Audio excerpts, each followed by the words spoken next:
1장. 그때 그 시절, 우리의 청춘, 1960년, 나는 평범한 집에서 태어났다. 가진 것은 많지 않았지만 작은 것에도 쉽게 웃을 줄 아는 아이였다. 새 옷을 입어본 적은 없지만 물려받은 옷을 받을 때마다 마치 새 옷을 얻은 것처럼 기뻤고, 도시락 반찬이 단출했어도 친구들과 나눠 먹으며 더 맛있게 느껴졌다. 돈이 없어도 재미있게 노는 법을 알았고, 작은 일에도 깔깔 웃으며 행복해했다.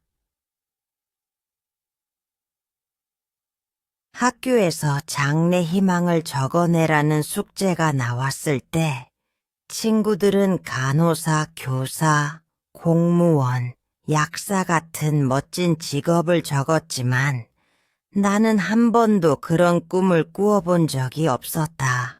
하지만 고민 끝에 현모양처 같은 여성성이라고 적었다. 가난했지만 내 삶은 그 자체로 충분히 재미있었다. 세상에서 제일 엉뚱하고 가장 따뜻했던 친구들, 미연과 영숙, 그리고 나나의 곁에는 늘 2명의 친구가 있었다. 한 명은 조용하지만 깊은 배려심을 가진 미연, 또 한 명은 엉뚱하고 당돌한 영숙. 우리는 성격도 생각도 좋아하는 것도 다 달랐지만 함께 있으면 언제나 웃음이 끊이지 않았다. 조용하지만 단단한 아이 미연은 부유한 집에서 태어났지만 티를 내지 않았다. 우리가 돈이 없어서 군것질을 못할 때면 마치 자기가 더 먹고 싶다는 듯이 자연스럽게 간식을 건넸다. 야, 내가 먹고 싶으니까 너도 같이 먹어. 그 말 한마디에 나는 늘 미안함 대신 고마움을 느꼈다. 그날도 영숙이는 아무렇지도 않게 미연이 사온 풀빵을 집어들었다. 야! 이거 따끈따끈하네. 잘 먹을게. 나는 살짝 눈치를 보며 말했다. 미연아, 너 맨날 우리한테만 사주고 나중에 내가 꼭 사줄게. 미연은 고개를 갸웃하더니 반쯤 남은 풀빵을 내 손에 쥐어줬다. 그럼 지금 반반 나눠 가졌으니까 이건 내 거고 저건 내 거야. 됐지? 나는 순간 뭐라고 해야 할지 몰랐다. 주고받는 게 아니라 그냥 함께 하는 게 당연하다는 듯한 표정이었다. 내가 아직도 주저하자 미연이 내 손을 꼭 잡고 말했다. 야, 나랑 친구잖아. 친구는 서로 나누는 거야. 네가 받을 자격이 없어지는 게 아니라 그냥 우리 우정이 깊어지는 거야. 나는 말문이 막혔다. 그녀의 얼굴엔 계산도 동정도 없었다. 그저 친구로서 나를 아끼는 마음뿐이었다. 그녀와 있으면 불편함도 자존심도 내려놓을 수 있었다. 그리고 그녀는 꼭 말했다. 야, 나랑 같이 있으면 좀 더 당당해져. 너는 받을 자격이 있는 사람이야. 그 말은 어린 시절 내게 큰 위로였다. 엉뚱함의 끝판왕, 영숙 반면 영숙은 정반대였다. 어디서든 눈에 띄어야 직성이 풀리는 애였다. 야, 나 TV에서 발레하는 거 봤는데 나도 한번 해볼까? 나는 기겁했다. 너 발레 해본 적도 없잖아. 영숙은 코웃음을 치며 손을 휙 휘저었다. 발레가 뭐 별거야. 그냥 빙글빙글 돌면 되는. 거지! 그러더니 갑자기 한쪽 발을 들어 올리고 팔을 길게 뻗더니 쿵! 그대로 뒤로 나자빠졌다.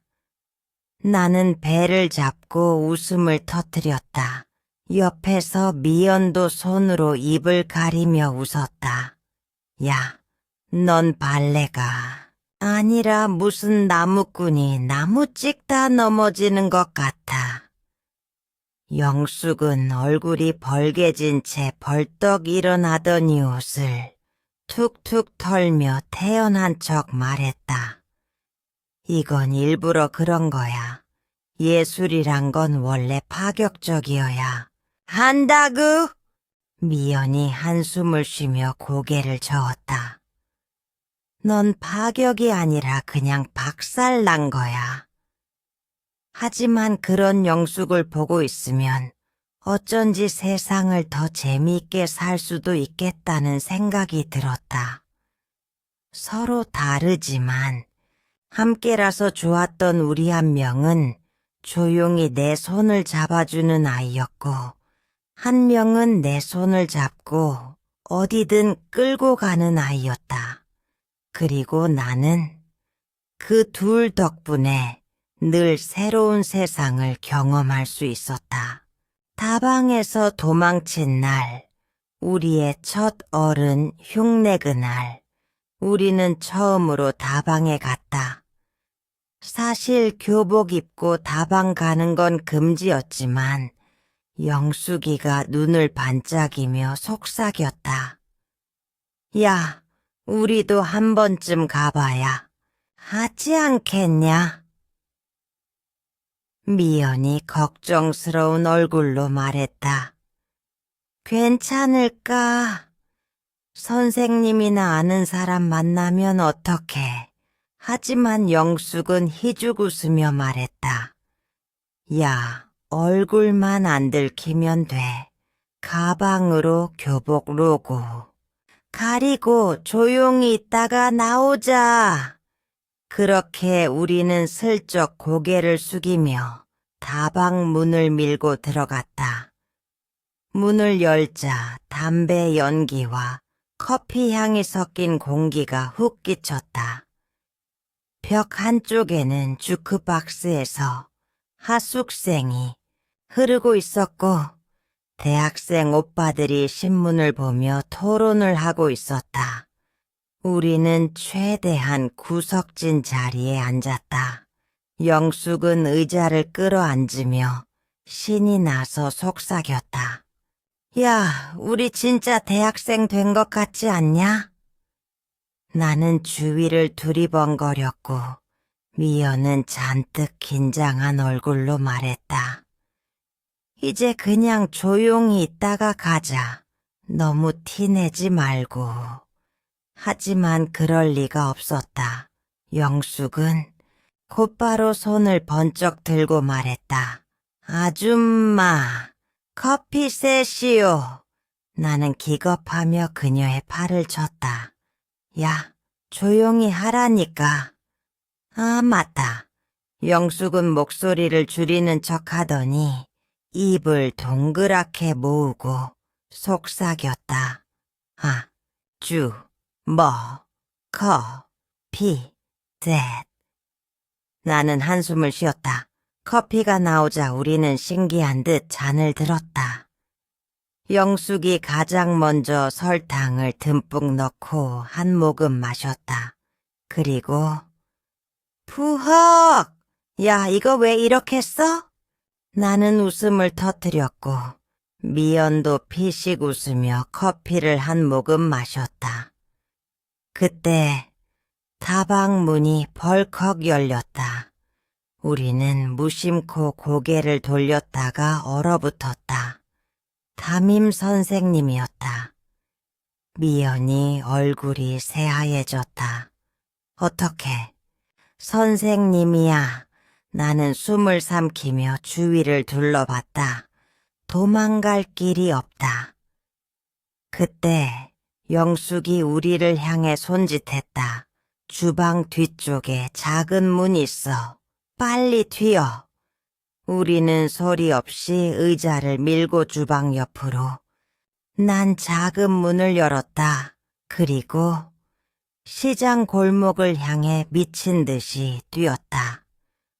떡볶이 집에서 도망친 날, 기적의 5초 탈출 수업이 끝나고 영숙이가 속삭였다. 야, 떡볶이 먹으러 가자. 미연이 걱정스러운 얼굴로 말했다. 또? 지난번에도 혼날 뻔했잖아. 하지만 나는 솔직하게 말했다. 근데 나도 떡볶이 먹고 싶어. 결국 우리는 교복 위에 가방을 메고 얼굴을 반쯤 가린 채 학교 근처 작은 분식집으로 향했다. 문을 열자 매콤한 고추장 냄새가 확 퍼졌다. 우리는 최대한 신속하게 앉아 떡볶이를 집어 입에 넣었다. 그때 가게 밖에서 익숙한 목소리가 들려왔다. 저기 교복 입은 애들 어디서 많이 본 것 같은데? 나는 순간 젓가락을 떨어뜨릴 뻔했다. 창밖을 보니 학생부 선생님이 시장 골목을 지나고 있었다. 우리는 동시에 얼어붙었다. 우리 선생님 아냐? 쾅! 영숙이 먼저 자리에서 벌떡 일어나더니 젓가락도 내려놓지 않은 채 소리쳤다. 도망가! 우리는 떡볶이 그릇을 그대로 둔 채 입구로 뛰었다. 선생님이 우리를 부르는 소리가 들렸지만 우리는 시장을 가로질러 전속력으로 달렸다. 야, 내 신발 벗겨져. 뒤돌아보지 마. 빨리 뛰어. 숨이 턱 끝까지 차올랐지만 그 순간만큼은 체력도 피로도 생각할 틈이 없었다. 우리는 골목을 돌아 겨우 몸을 숨긴 후 헐떡이며 벽에 기대섰다. 미연이 손을 모으고 간절하게 말했다. 제발, 다음부터는 좀 조심하자. 하지만 영숙은 입꼬리를 올리며 말했다. 야, 그래도 짜릿했잖아? 나는 피식 웃으며 말했다. 맞아. 근데 떡볶이를 못 먹고 왔네.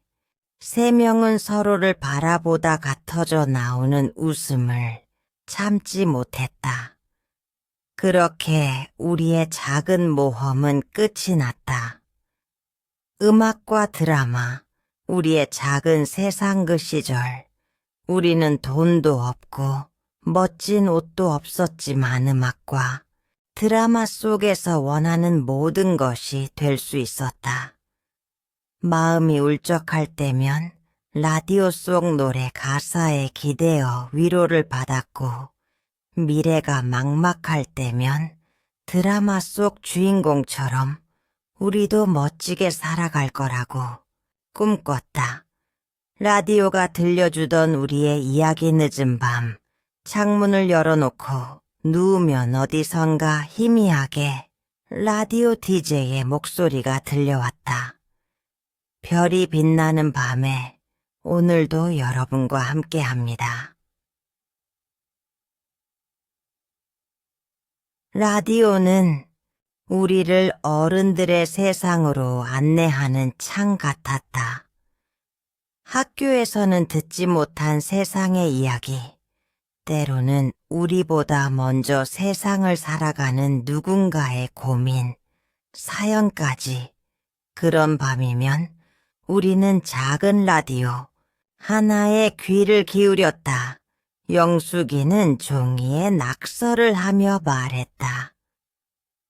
야, 우리도 사연 보내볼까? 미연이 피식 웃으며 말했다. 우리한테 무슨 사연이 있다고? 뭐, 떡볶이 먹다 도망친 사연 같은 거? 나는 배를 잡고 웃었다. 하지만 다음 날 영숙은 진짜로 사연을 적었다. 저희는 고등학생 세 친구입니다. 얼마 전 학교 앞 떡볶이 집에서 몰래 떡볶이를 먹다가 선생님께 들켜 도망쳤어요.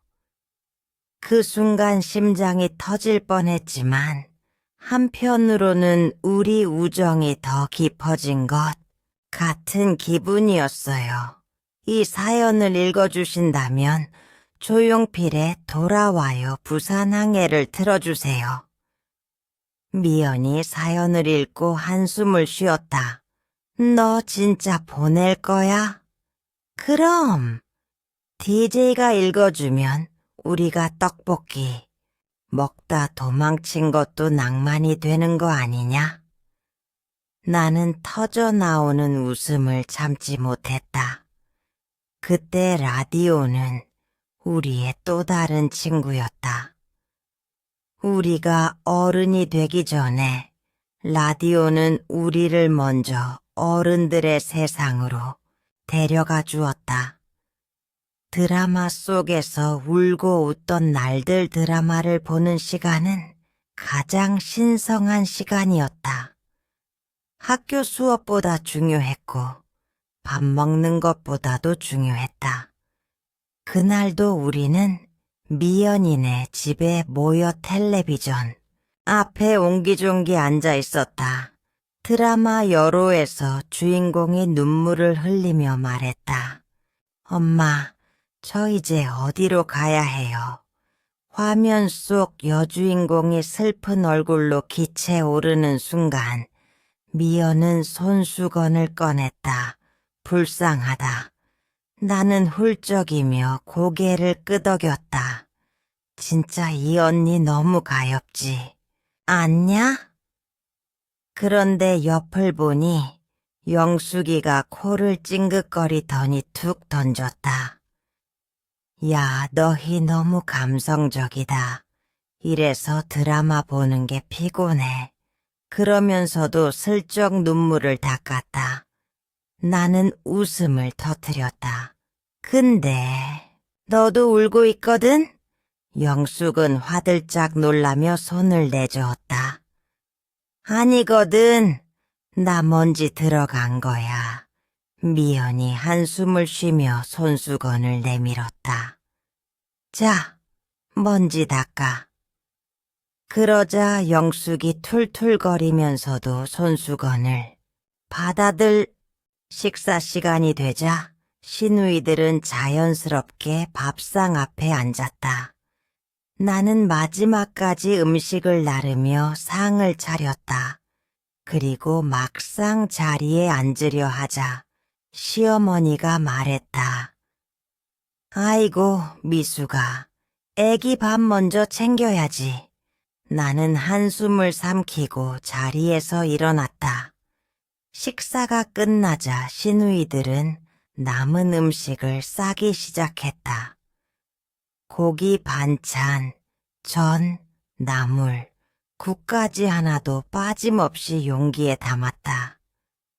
나는 주방에서 설거지를 하면서도 내 아이들에게 줄 반찬 하나 남겨야겠다는 생각뿐이었다. 그런데 뒤돌아보니 김치통이며 반찬통이 싹 비어 있었다. 어머니, 저희 집에 가져갈 반찬 좀. 내 말이 끝나기도 전에 시어머니가 손을 휘저었다. 얘 내 시누이들 것도 부족해. 다음에 더 많이 하면 되잖아. 나는 그 자리에 얼어붙었다. 내가 하루 종일 만든 음식인데 내 아이들에게 먹일 게 하나도 없다고? 나는 여기서 일만 하다가 가는 거야.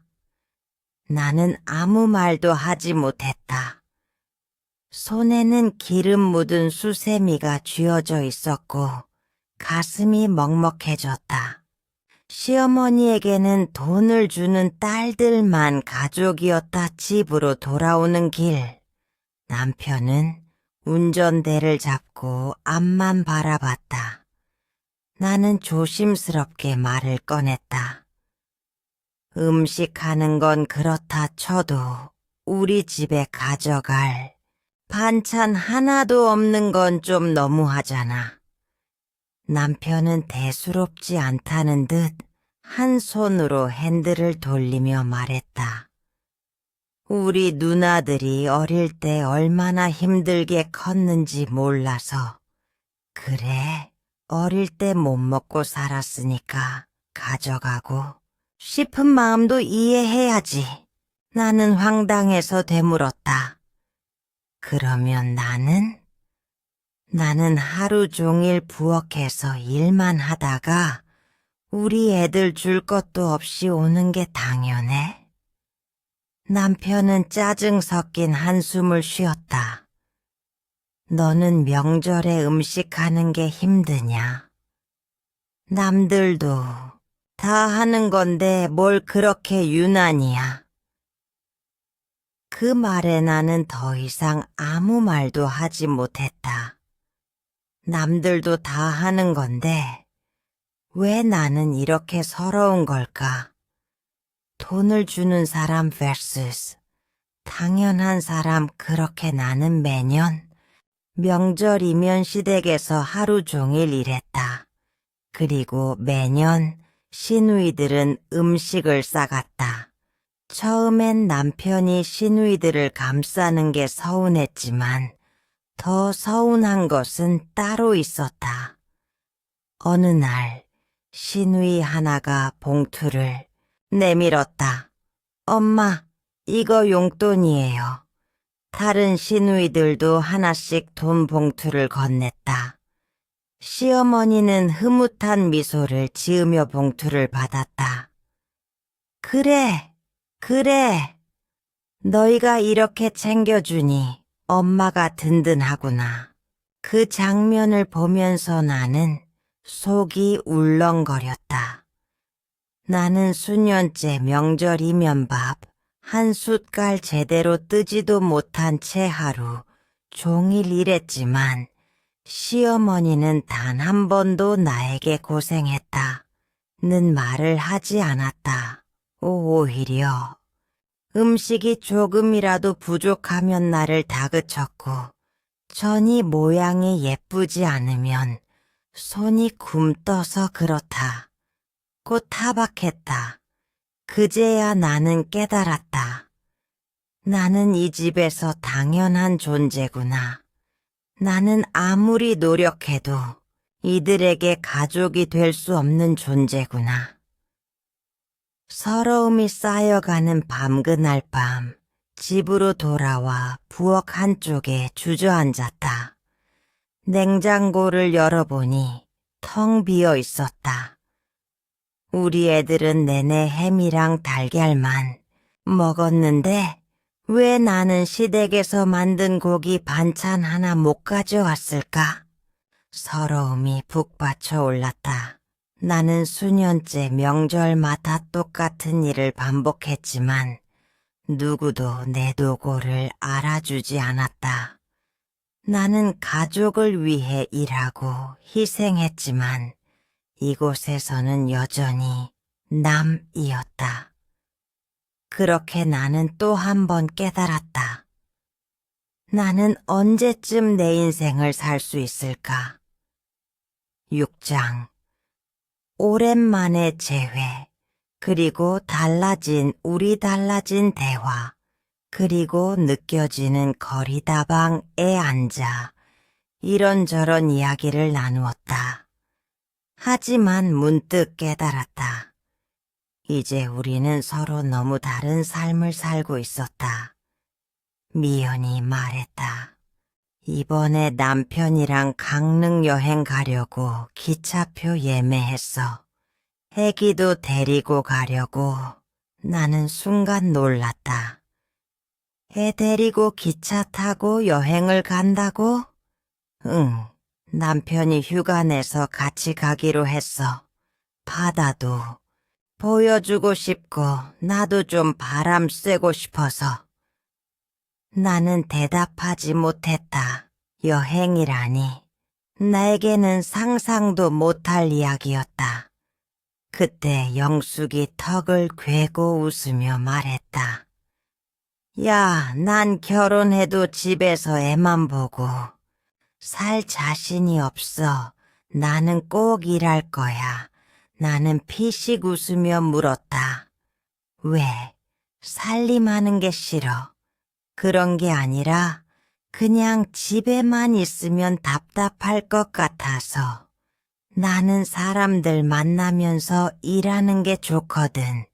영숙의 말은 가볍게 들렸지만 어쩐지 내 가슴 한쪽이 묵직해졌다. 야, 미수가, 너는? 이야기가 한참 이어지다가 미연이 나에게 조용히 물었다. 야, 미수가, 너는? 요즘 어떻게 지내? 나는 순간 아무 말도 하지 못했다. 나는 요즘 어떻게 지내지?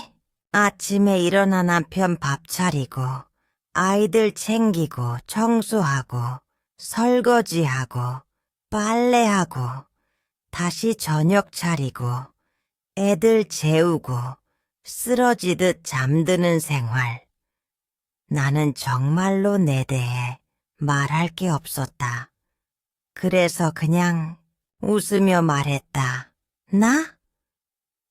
그냥 애들 키우느라 바빠. 그 순간 미연과 영숙의 얼굴에 미묘한 표정이 스쳤다. 잠깐이었지만 나는 그 표정을 놓치지 않았다. 영숙은 가볍게 농담처럼 말했다. 야, 너는 진짜 애만 키우는구나. 나는 차잔을 만지작거렸다. 그때 미연이 조용히 내 손을 잡았다. 미수가, 너 자신을 위해 뭔가 하고 있어. 그 말에 나는 눈을 깜빡였다. 나 자신을 위해? 그동안 한 번도 해보지 않았던 질문이었다. 미연은 내 손을 꼭 쥐며 말했다. 넌 우리 때부터 항상 남을 먼저 챙겼잖아. 근데 너도 네가 뭘 좋아하는지, 뭘 원하는지 고민할 시간이 필요하지 않을까? 나는 순간 아무 말도 할 수 없었다. 그동안 나는 내가 원하는 걸 생각해 본 적이 없었다. 7장 아이들에게 쏟아부은 사랑, 그리고 집착 사랑과 집착 사인하는 아이들에게 모든 걸 쏟아부었다. 내가 받지 못한 사랑을 듬뿍 주고 싶었고 아이들만큼은 부족함 없이 키우고 싶었다. 하지만 그 사랑은 어느새 집착으로 변해갔고 나도 모르게 아이들의 모든 것을 통제하고 있었다. 아이들이 걸음마를 시작했을 때부터 나는 불안했다. 조심해, 넘어지면 다쳐. 소파에 올라가지 마, 위험해. 그거 만지면 큰일 나. 아이가 장난감을 던질 때도 밖에서 뛰어놀 때도 나는 늘 경고부터 했다. 혹시라도 넘어질까? 혹시라도 다칠까? 혹시라도 실패할까? 나는 항상 그 불안한 혹시에 사로잡혀 있었다. 아이가 자전거를 배우고 싶다고 했을 때 나는 단번에 반대했다. 넘어지면 어떡해. 무릎 까지면 흉져. 그냥 엄마랑 걸어 다니자. 아이가 혼자 학원에 가겠다고 했을 때도 펄쩍 뛰었다. 길에 차도 많고 위험해. 엄마가 데려다 줄게. 친구들과 등산을 가겠다고 했을 때는 더 했다. 안 돼! 산에서 길이라도 잃으면 어떡할 거야. 밤에 사고라도 나면? 아이들은 점점 내 눈치를 보기 시작했다. 무엇을 하든 내 허락을 받아야 했고 나는 그 허락을 좀처럼 쉽게 내주지 않았다. 엄마 나 해도 돼. 나는 그 말을 들을 때마다 엄마한테 먼저 물어봐서 다행이다. 라고 생각했지만 사실은 그게 아니었다. 숨 막히는 관계. 엄마, 친구들이랑 놀다 올게요. 누구랑 몇 시에 올 건데? 어디 가는데? 밥은 먹었어? 돈은 있니? 날도 추운데 겉옷 챙겼어? 엄마, 그냥 다녀올게. 그냥 가긴 어딜 그냥 가. 엄마한테 말 안 하고 나가면 안 돼. 아이들이 문을 나설 때마다 나는 불안했다. 혹시라도 다치지는 않을까? 나쁜 친구들과 어울리지는 않을까? 무슨 일이 생기지는 않을까? 아이들이 넘어지기 전에 먼저 손을 잡아야 했고 실수하기 전에 미리 막아야 했다. 나는 아이들이 할 수 있는 것들도 대신 해주었고 그들이 나 없이 무언가를 결정하는 것을 견딜 수 없었다. 그뿐만이 아니었다. 나는 남들이 아이들을 어떻게 보는지 지나치게 신경 썼다. 옷은 깨끗하게 입어야 해. 남들이 너 보고 엄마가 신경도 안 써주는 줄 알면 안 되잖아. 학교에서 선생님 말씀 잘 들어야 해. 그래야 사람들이 예의 바르게 컸다고 하지. 너 그렇게 행동하면 엄마 창피해. 아이가 학교에서 친구와 다퉜다는 이야기를 들으면 나는 아이보다 먼저 흥분했다. 그 친구랑 잘 지내야지. 엄마가 선생님한테 얼굴 들고 다니기 힘들게 만들 거야? 아이가 숙제를 미루고 있으면 나는 참지 못했다. 빨리 해. 선생님한테 혼나면 어떡할 거야? 너 그렇게 살면 나중에 사회 나가서도 인정 못 받아. 아이들은 점점 나를 피하려 했고 나는 그런 아이들에게 서운함을 느꼈다. 나는 아이들을 위해서 하는 말인데 왜 점점 아이들과 멀어지는 것 같을까? 엄마의 그림자 저녁을 먹으려고 밥상을 차리는데 큰아들이 식탁에 앉자마자 한숨을 쉬었다. 아, 진짜 지겨워.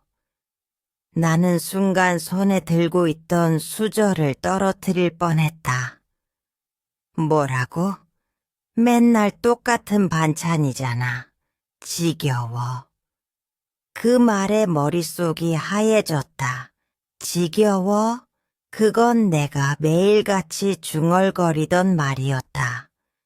아침에 눈을 뜰 때마다, 집안일을 할 때마다, 육아에 지쳐갈 때마다 나는 한숨을 쉬며 말했다.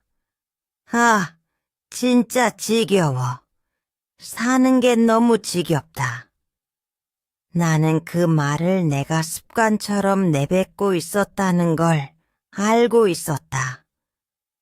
하지만 설마 내 아이의 입에서도 똑같이 튀어나올 줄은 몰랐다. 네오 지금 뭐라고 했어? 내 목소리가 차가워졌다. 아들은 대수롭지 않다는 듯 어깨를 으쓱했다. 그냥 맨날 똑같아서 지겹다고. 너 이게 다 당연한 줄 알아? 엄마가 하루 종일 집에서 뭐 하는 줄 알아? 알지. 엄마 맨날 힘들다 그러잖아. 나는 순간 숨이 턱 막혔다. 그래서 나도 힘들다고 하면 안 돼? 아들의 말에 머리를 한 대 맞은 것 같았다. 나는 그 자리에서 아무 말도 하지 못했다. 내가 힘들다고 말할 때마다 아이들은 어떤 기분이었을까? 내가 지겹다고 말할 때마다 아이들은 나를 어떻게 바라봤을까? 나는 아이들이 나처럼 살지 않기를 바랐다. 그런데 어느새 나는 내가 싫어했던 모습 그대로 아이를 키우고 있었다. 아이는 나를 보고 배웠다. 나는 아이에게 무엇을 가르쳐 온 걸까? 그날 밤 아이들이 잠든 후에도 나는 쉽게 잠들지 못했다. 머릿속에서 아들의 말이 계속 맴돌았다. 엄마 맨날 힘들다 그러잖아. 나는 언제부터 이렇게 살아왔을까? 언제부터 내가 아이들에게 짐처럼 느껴지기 시작했을까? 나는 내 아이들이 행복하기를 바랐다. 그런데 나는 정말 아이들을 행복하게 키우고 있는 걸까? 나는 언제쯤 다시 웃을 수 있을까? 8장 돈과 우정 그리고 배신. 친구의 부탁 그리고 선택. 미수가 나 좀 도와줘. 이번 달만 좀 힘들어. 영숙이가 다급한 목소리로 말했다. 나는 고민했다. 없는 살림이었지만 친구가 어려운 상황이라면 도와야 하는 거 아닌가? 그래서 결국 힘들게 마련한 돈을 빌려주었다. 고마워, 진짜 고마워. 내가 꼭 갚을게. 그 말을 믿었다. 미연이의 경고. 그러던 어느 날 미연이가 조심스럽게 말을 꺼냈다. 미수가 너 영숙이랑 연락돼? 아니 왜? 요즘 영숙이가 여기저기서 돈을 빌린다는 소문이 있더라. 나는 순간 가슴이 철렁 내려앉았다. 나한테도 돈 빌려달라고 했었는데 난 원래 친구 사이에 돈 거래 안 하잖아. 그래서 그냥 안 받을 생각으로 조금 줬어. 혹시 너한테도 연락 올 수도 있으니까 조심해. 느낌이 안 좋아. 나는 미연이를 바라봤다. 그리고 속으로 되뇌었다. 아, 내 돈. 몇 년 후 길에서 마주친 영숙 시간이 흘렀다. 나는 더 이상 영숙이에게 연락하지 않았다. 아니, 연락할 수도 없었다. 그녀는 완전히 사라졌고 나도 포기할 수밖에 없었다. 그러던 어느 날 나는 우연히 길을 걷다가 익숙한 얼굴을 마주쳤다. 야, 영숙아. 영숙이는 내 목소리에 깜짝 놀라더니 애써 아무렇지 않은 듯 웃었다. 나는 피식 웃으면서도 모르게 입에서 말이 튀어나왔다. 야, 너 내 돈은? 그러자 영숙이는 능청스럽게 말했다. 뭐, 돈? 아, 줄 거야. 나는 순간 어이가 없어서 헛웃음이 나왔다. 언제? 너 도대체 어디서 뭘 하고 지낸 거야? 잠수는 왜 탄 거고? 지금 당장 줘. 그러자 영숙이는 얼굴을 찌푸리며 한마디 내뱉었다. 야, 그 돈 몇 푼 한다고 그렇게 째째하게 굴어? 배신의 순간 나는 순간 숨이 턱 막혔다. 뭐, 그 돈 때문에 아직도 이러는 거야? 너도 너무 꽉 막혔다, 진짜. 그 말에 나는 손을 꽉 쥐었다. 없는 살림에 친구가 어렵다기에 쥐어 짠에 빌려준 돈이었다. 그런데 지금 나에게 몇 푼 가지고 오라고 말하는 거야? 그 순간 나는 깨달았다. 영숙이는 처음부터 갚을 생각이 없었다. 영숙이는 뻔뻔한 태도로 나를 바라보다가 갑자기 내 어깨를 툭툭 치며 비웃듯이 말했다. 야, 경각심을 가져. 경각심을. 그 말투엔 반성도 미안함도 없었다. 오히려 네가 이렇게까지 화낼 일인가? 라는 태도였다. 나는 더 이상 말을 할 필요가 없었다. 그냥 그 자리에서 돌아섰다. 그렇게 우리는 더 이상 친구가 아니었다. 깨달음. 우정을 깨뜨리는 건 돈이 아니다. 나는 그날 다시 한번 깨달았다. 우정을 깨뜨리는 건 돈이 아니라 돈에 대한 태도다. 9장.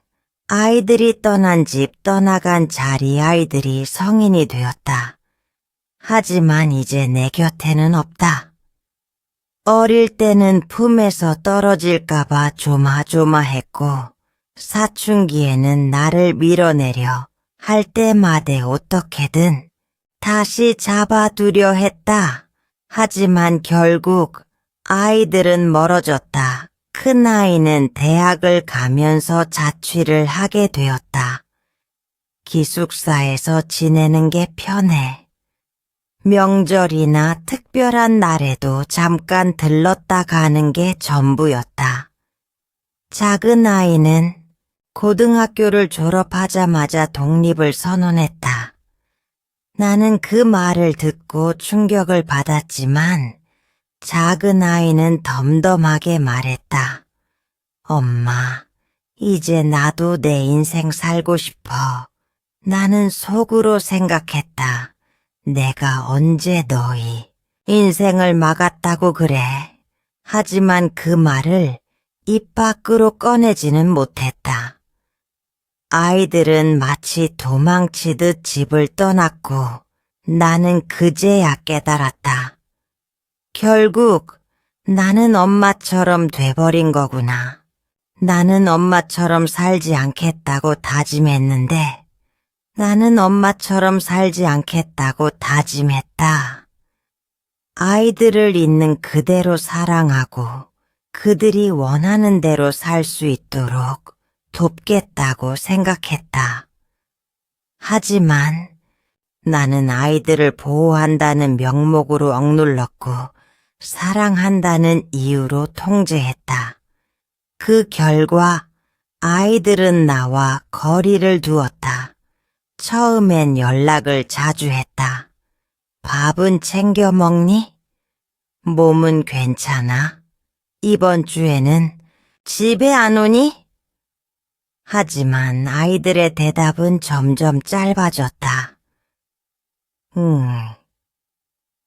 괜찮아. 다음에. 그러다 어느 순간 내가 먼저 연락하지 않으면 아이들이 연락을 하지 않게 되었다. 처음에는 화가 났다. 내가 너희를 어떻게 키웠는데 어떻게 나한테 이럴 수 있어? 엄마한테 이 정도 성의도 없는 거야. 하지만 곧 서운함은 슬픔이 되었다. 이제 나는 아이들에게 필요 없는 사람이구나. 차려진 밥상, 남겨진 자리 어느 날, 오랜만에 아이들이 집에 왔다. 나는 반가운 마음에 잔뜩 차려놓고 기다렸다. 그런데 큰아이는 들어오자마자 휴대폰을 꺼내 문자 메시지를 보내기 시작했다. 작은 아이는 대충 소파에 앉아 TV를 켰다. 어색한 공기가 흘렀다. 나는 어색함을 깨버리려고 말을 건넸다. 그동안 어떻게 지냈어? 큰아이는 휴대폰 키패드를 두드리며 무심하게 대답했다. 그냥 바빴어. 학교는 할만해? 응, 뭐 그냥. 대화는 뚝뚝 끊겼다. 작은 아이가 리모컨을 만지작거리며 툭 던지듯 말했다. 엄마, TV 채널 좀 바꿔도 돼? 나는 잠시 멍해졌다. 이렇게 오랜만에 왔는데 나랑 이야기하는 것보다 TV가 더 중요한 거야? 나는 속이 답답해졌다. 큰아이는 한참 동안 휴대폰 화면을 보다가 갑자기 자리에서 일어났다. 아, 친구 만나기로 했어. 작은 아이도 슬쩍 눈치를 보더니 나도 이제 가볼게.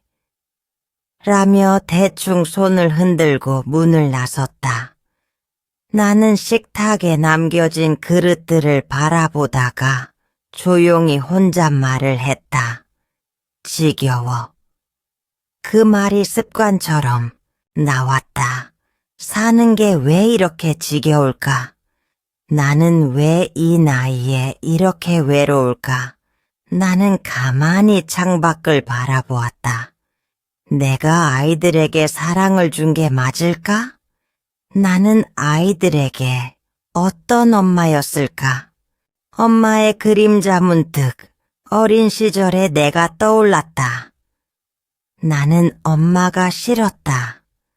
엄마의 잔소리가 싫었고 엄마가 나를 통제하는 게 싫었다. 그래서 어른이 되면 엄마처럼 살지 않겠다고 다짐했었다. 그런데 지금 나는 우리 엄마처럼 혼자 남아 있었다. 결국 나는 엄마처럼 돼버린 거구나. 10장. 내 나이 47. 이젠 죽으라고? 처음엔 단순한 피로라고 생각했다. 하루 종일 몸이 무겁고 쉽게 피곤해졌다. 그런데 점점 이상한 증상들이 나타났다. 눈이 퉁퉁 부어 아침마다 거울을 보기 힘들었고 다리는 점점 붓기 시작했다. 밤에는 이유 없이 숨이 차고 손끝이 저렸다. 무언가 잘못되었다는 걸 알면서도 병원에 갈 엄두가 나지 않았다. 그동안 내 몸이 신호를 보내고 있었지만 나는 외면했다. 그러던 어느 날 화장실에서 소변을 보고 깜짝 놀랐다. 병이 속물이 짙은 갈색으로 변해 있었다. 뭐야? 이거 피야. 그제야 병원에 갔다. 피검사, 소변검사, 초음파, CT 촬영까지 온갖 검사를 받았다. 며칠 후 담당 의사가 심각한 표정으로 결과를 설명했다. 신장의 기능이 급격히 저하되고 있습니다. 혈중 크레아티닌 수치가 정상보다 훨씬 높고 단백뇨가 심하게 검출됐습니다. 추가 검사를 해봐야 하지만 신장 암일 가능성이 있습니다. 그러면 어떻게 해야 하죠? 현재 신장 기능이 10% 미만으로 떨어져 있습니다. 시간이 얼마 남지 않았습니다. 이식 수술이 필요합니다. 이식을 못하면요? 투석으로 연명할 순 있지만 점점 몸이 쇠약해질 겁니다. 장기적으로 보면 생존 가능 기간이 6개월 미만일 가능성이 큽니다. 6개월, 단 6개월 던다 머릿속이 하얘졌다. 병실 침대에 앉아 멍하니 창밖을 바라봤다. 나는 이제 죽음을 준비해야 하는 걸까? 부모님께는 말하지 않기로 했다. 두 분은 평생 막내를 걱정하며 살아오셨다. 내가 아프다는 걸 알면 또다시 미수가 네가 참아야지 라고 하실 게 뻔했다. 이제 혼자 해결해야 했다. 휴대폰을 들고 한참을 망설이다가 첫째 여동생에게 전화를 걸었다. 언니가 신장이식이 필요해. 뭐, 신장이식? 당황하는 듯 했지만 여동생은 곧 단호하게 말했다. 언니, 걱정하지 마. 내가 할게. 숨이 멎는 것 같았다. 그렇게 쉽게? 나는 수없이 거절당하는 상황을 떠올리고 있었는데 여동생은 한치의 망설임도 없이 나를 살리겠다고 했다. 너무 고마웠다. 나는 병원에 연락을 넣고 조직 검사를 준비했다. 그런데 며칠 후 울먹이는 여동생에게 전화가 걸려왔다. 언니, 미안해. 직감적으로 안 좋은 소식이라는 걸 알았다. 무슨 일이야? 남편이. 안 된대. 수술하면 흉터가 남는다고. 나중에 건강에 문제 생길 수도 있다고. 그래서 못하겠어. 언니, 정말 미안해. 그 말을 듣는 순간 온몸이 굳었다. 흉터? 몸이 예전 같지 않을 수도 있어서? 나에게는 삶과 죽음이 걸린 문제인데 그 인간한테는 아내 몸에 남을 흉터가 더 중요한 문제였다. 알았어. 그 말을 끝으로 전화를 끊었다. 기대 같은 건 이제 하지 않기로 했다. 남동생의 배신 끝에 둘째 남동생이 찾아왔다. 평소처럼 건들거리며 들어오더니 대뜸 혀를 차며 한마디 했다. 아, 진짜. 둘째 누나 매형은 완전 노답이네. 사람이 죽게 생겼는데 겨우 흉터 가지고 못해준다고? 짜증과 허세로 범벅된 태도.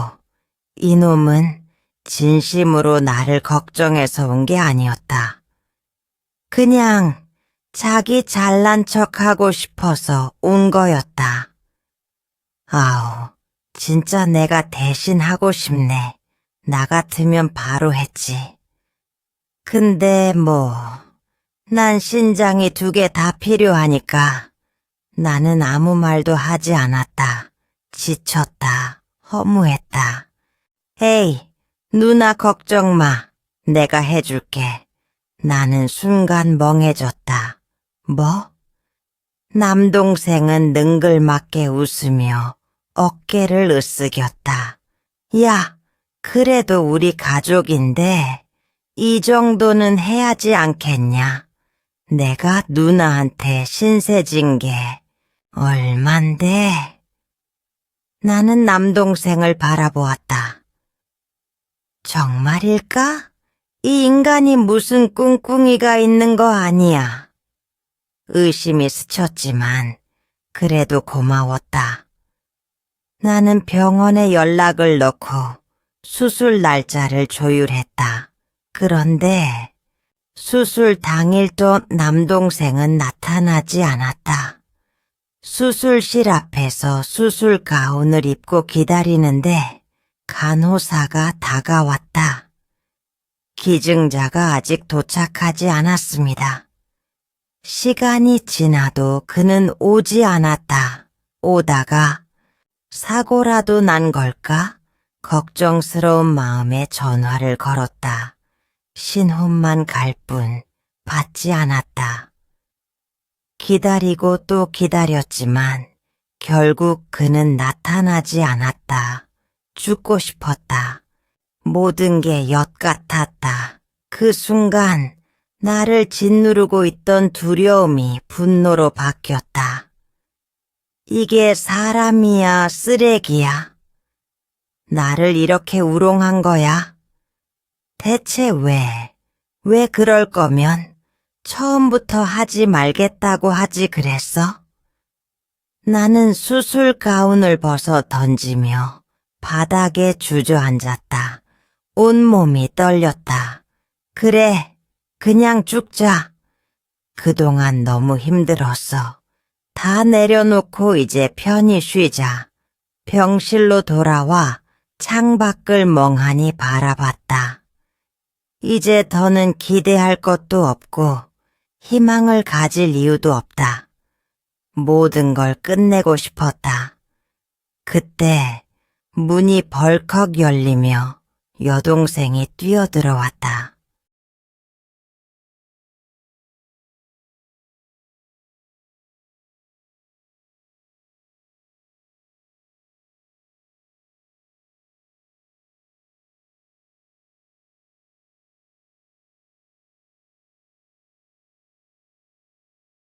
언니, 남편 설득했어. 이제 검사 받으러 가자. 나는 피식 웃었다. 됐어. 안 해. 뭐? 흉터도 그렇지만 나 그냥 쉴래. 수술 후유증도 남을 수 있다잖아. 여동생이 내 앞에 무릎을 꿇었다. 언니, 제발 같이 가. 나는 고개를 저었다. 이제 너무 지쳤어. 그러자 여동생이 울먹이며 내 손을 잡아 끌었다. 입 닥치고 당장 따라와. 안 가면 내가 널 끌고라도 간다. 나는 조용히 눈을 감았다. 그리고 마침내 자리에서 일어났다. 다시 살아갈 수 있을까? 병원에 도착해 검사를 받았다. 결과가 나올 때까지의 시간이 영겁처럼 느껴졌다. 그리고 마침내 담당 의사가 말했다. 기증자와 조직이 일치합니다. 수술을 진행할 수 있습니다. 나는 여동생을 바라보았다. 그녀는 미소를 지었다. 내가 다시 살 수 있을까? 수술실로 들어가며 나는 여동생의 손을 꼭 잡았다. 형광등, 불빛이 눈을 찔렀다. 간호사가 수액을 연결하며 말했다. 환자분, 깊게 심호흡하세요. 마취가 곧 시작됩니다. 눈꺼풀이 무거워졌다. 나 다시 살 수 있을까? 마취제가 혈관을 타고 퍼지면서 의식이 희미해졌다. 누군가 내 손을 잡았다. 깊은 어둠 속으로 빨려 들어갔다. 릴장, 미연아 안 가면 안 돼? 미연에게서 전화가 왔다. 목소리는 여전했다. 따뜻하고 익숙하고 나를 안심시키는 목소리. 야, 뭐 해? 나는 핸드폰을 어깨에 낀 채 빨래를 널다가 대답했다. 뭐, 하긴 빨래하지. 빨래 안 하면 쌓이는 거 알잖아. 내 옷 여전히 부지런하네. 안 하면 내가 답답하거든. 근데 넌 웬일이야? 갑자기 전화 다 하고. 그냥 얼굴 좀 보고 싶어서. 나는 피식 웃었다. 뭐야, 뜬금없이. 무슨 일 있어? 미연은 잠시 침묵했다. 그리고 나지막한 목소리로 말했다. 응, 나 많이 아프대. 나는 별 생각 없이 받아쳤다. 아프냐? 나도 아프다. 2003년에 MBC에서 방영한 대사. 하지만 그건 장난이 아니었다. 5년 전 나는 신장암을 앓았었고 겨우 살아남았다. 무슨 소리야? 어디 아픈데? 나 위암 말기래. 그 순간 핸드폰을 쥔 손이 굳어버렸다. 머리가 하얘졌다. 뭐라고? 믿고 싶지 않았다. 아니, 믿을 수 없었다. 마지막 설득. 미연아, 지금이라도 치료받으면 괜찮아질 수도 있어. 나는 미친 듯이 소리쳤다. 아니야, 치료 안 받아. 무슨 소리야. 치료받으면 살 수도 있다니까. 우리 같이 병원 가자. 나도 아팠었잖아. 나도 살았어. 너도 할 수 있어. 나는 울면서 애원했다. 하지만 미연은 조용히 고개를 저었다. 미수가 나는 내 마지막을 그렇게 초췌하게 보내고 싶지 않아. 그래도 넌 살아야 해. 난 이미 받아들였어. 이렇게 포기한다고? 나한테 포기하지 말라고 그렇게 말하던 네가? 나는 울면서 소리쳤다. 하지만 미연은 담담했다. 너무 담담해서 더 절망스러웠다. 미수가, 응, 나 이제 내 방식대로 살다 가고 싶어. 그 말이 나를 무너뜨렸다.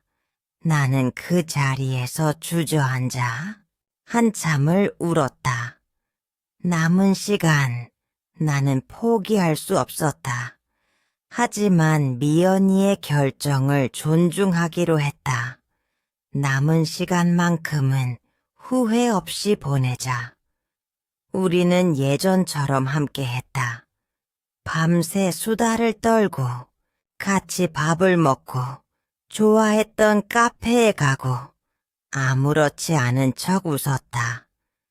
하지만 가끔 나는 몰래 화장실에 들어가 문을 걸어 잠그고 소리 없이 울었다. 미연이 없는 세상을 상상할 수 없었기 때문이다. 이 시간이 조금만 더 길어지길 나는 매일 기도했다. 하지만 시간은 우리를 기다려주지 않았다. 마지막 순간, 그녀의 마지막 날, 나는 침대 옆에서 그녀의 손을 꼭 잡고 있었다. 미수가, 응, 나 이제 슬슬 가봐야 할 것 같아. 나는 고개를 저었다. 조금만 더 있어. 너 내 말 잊지 마. 응, 꼭 행복해야 해. 그 말을 듣는 순간 참았던 눈물이 터졌다. 나는 그녀의 손을 붙잡고 오열했다. 미연아, 나 어떡해. 너 없이 나 어떻게 살아. 내 거지 같은 인생에서 오직 너만이 내 이야기에 귀 기울여 줬고, 오직 너만이 날 위로해 줬고, 오직 너만이 나를 응원해 줬는데, 미연아, 너 없으면 나 어떡해. 눈물이 멈추지 않았다. 콧물이 흐르고, 목이 메고, 온몸이 떨렸다. 나한테 왜 그래? 나한테 왜 이래? 너는 남들처럼 날 버리지 않았잖아. 근데 너까지 떠나면 난 진짜 혼자야. 나는 미연의 손을 붙잡고 미친 사람처럼 울었다. 하지만 미연은 마지막까지 나를 보며 미소를 지었다. 미수가, 응. 나는 미연의 손을 꼭 붙잡고 떨리는 목소리로 간신히 입을 열었다. 미연아, 다음 생에는 숨을 들이마셨다. 내 딸로 태어나 줄래? 미연이 나를 바라보았다. 뭐? 이번 생에서는 네가 나한테 가족보다 더한 친구였잖아. 그러니까 다음 생에서는 나는 울면서도 애써 웃어 보였다. 이번에는 내가 널 지켜주고 싶어. 미연의 눈가가 붉어졌다. 나는 그녀의 손을 더 꼭 쥐었다. 내 딸로 와줘, 미연아. 미연이 한참 나를 바라보다가 마지막 힘을 다해 미소를 지었다. 그럼 나한테 잘해야 한다? 나는 눈물로 범벅이 된 얼굴로 필사적으로 고개를 끄덕였다. 그럼 내가 끝까지 너 지켜줄 거야. 미연은 내 손을 살며시 감싸쥐며 마지막 힘을 다해 웃었다. 그리고 그녀는 조용히 눈을 감았다. 잘 가라, 이미연. 2012년 10월 1일, 그렇게 미연이는 내 곁을 떠났다. 그녀를 위한 다짐 그녀가 떠난 후 나는 오랫동안 무너졌다. 방 안가득 퍼진 미연의 향기, 우리 함께 찍었던 사진들, 그녀의 마지막 미소까지. 나는 미연을 붙잡고 싶었다. 하지만 그녀는 이미 먼 곳으로 떠나버렸다. 나는 무너졌다가 다시 일어나기를 반복했다. 그리고 마침내 깨달았다. 미연이가 가장 바랐던 게 뭘까? 내가 널 위해서라도 잘 살아야 해. 네가 못한 것들 내가 다 해볼게. 나는 미연의 목까지 행복하기 위해 조금씩 다시 살아가기로 했다. 그것이 내가 그녀에게 할 수 있는 마지막 약속이었다. 그리고 다음 생에는 내가 네 엄마가 되어 끝까지 널 지켜줄게. 꼭 다시 만나자, 미연아. 12장 결혼 28년 그리고 끝. 나는 24살에 결혼했다. 그때는 사랑해서 한 결혼이었다. 하지만 결혼 생활 28년이 지나고 보니 남은 건 전기 아니라 지침뿐이었다. 남편은 점점 무심해졌고 나는 점점 외로워졌다. 넌 집에서 하는 것도 없는데 대체 왜 그렇게 힘들어? 남편은 내가 힘들다고 하면 남들도 다 하는데 너만 유난이야. 이라고 했고 내가 울면 그만 좀 징징거려. 라고 했다. 그래, 남들은 다 견디니까 나도 견뎌야 하는 거라고 생각했다. 그래서 견뎠다. 근데 결국 결혼 생활 28년을 버텼는데도 나는 여전히 혼자였다. 미연이까지 떠나고 나니까 이제는 진짜 견딜 이유조차 없었다. 나는 어느 날 조용히 가방을 쌌다. 그래, 나가서 잘 살아봐라. 남편의 마지막 말이 귓가를 때렸지만 나는 뒤도 안 돌아봤다. 맨몸으로 나온 밤, 갈 곳이 없어서 모텔로 들어왔다. 낡은 침대에 몸을 던지니 눈물이 왈칵 쏟아졌다. 이제 뭐 하지?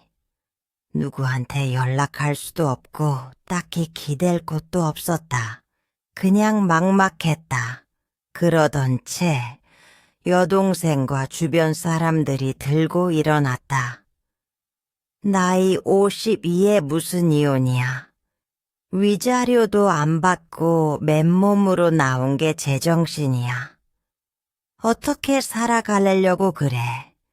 당장 남편한테 가서 무릎 꿇고 빌어. 나는 그들의 얼굴을 하나하나 바라보았다. 그리고 생각했다. 역시 이 사람들은 나를 전혀 모르고 있었구나. 내가 28년 동안 어떤 시간을 견뎌왔는지 아무도 모르는구나. 날 걱정해 준다는 건 안다. 그리고 그 마음은 고맙다.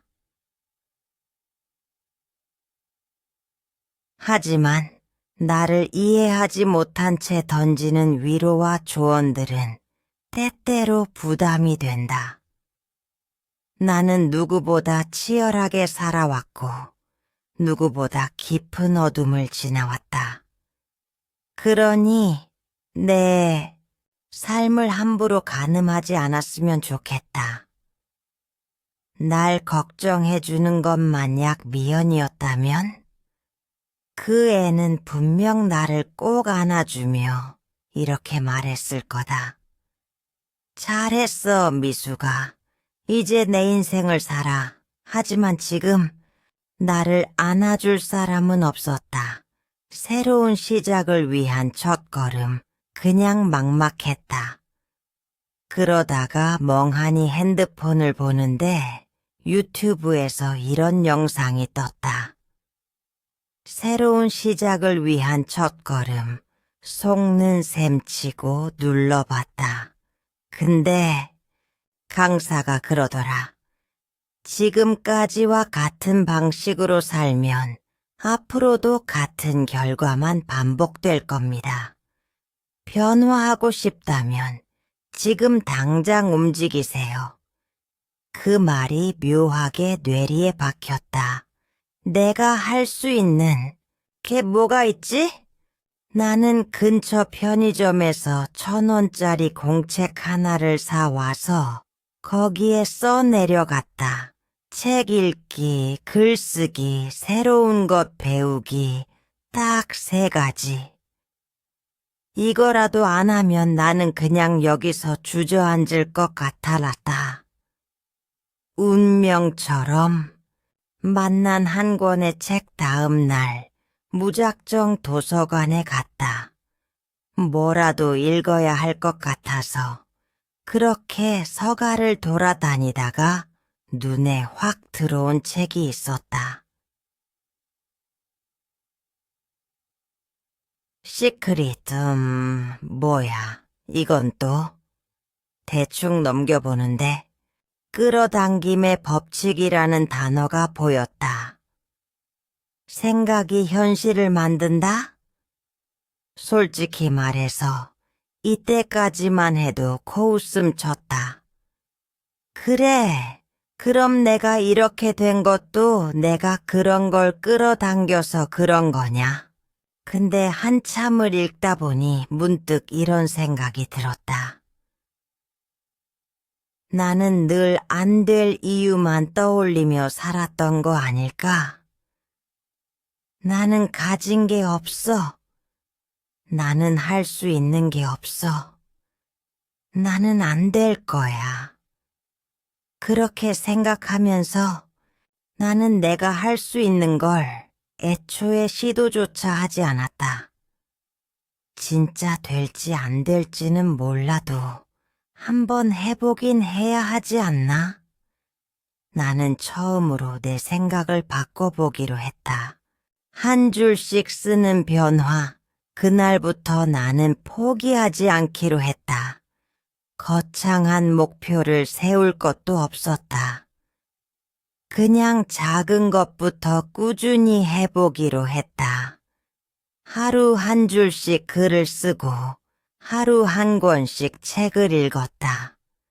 처음엔 어색하고 막막했다. 근데 매일 한 줄씩 써 내려가다 보니 글을 쓰는 것이 곧 나를 치유하는 과정이 되었다.